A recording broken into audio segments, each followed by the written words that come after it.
আজকে আমি বানাতে চলেছি চিংড়ি মাছের আলু দিয়ে একটা রেসিপি বানাবো।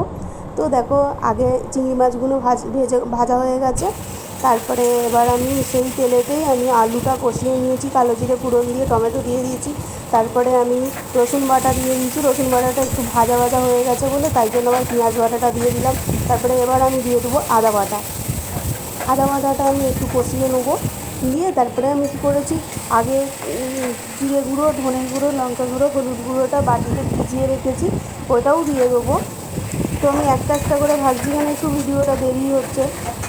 তো আমি তবে টেস্ট হয়, কাঁচা গন্ধ ছাড়ে, নাহলে আমি আস্তে আস্তে কষাবো।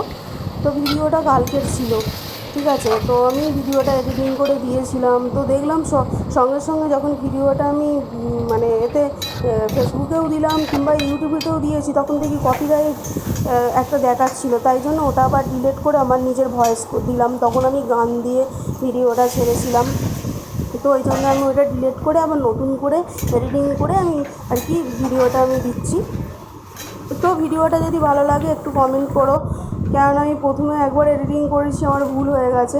তো আমার দেখো রেডি হয়ে গেছে, কালারটাও হয়েছে খুব সুন্দর। চিংড়ি মাছটা ভাজা ছিল, সেইটা আমি দিয়ে দিলাম।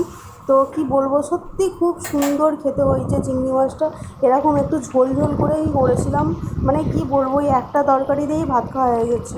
আর দেখো, এখানে আমি বাড়িতে বানানো ওই গোটা গরম মশলা বানিয়ে রেখেছিলাম, সেটাও আমি এবার দিয়ে দিলাম নামানোর সময়।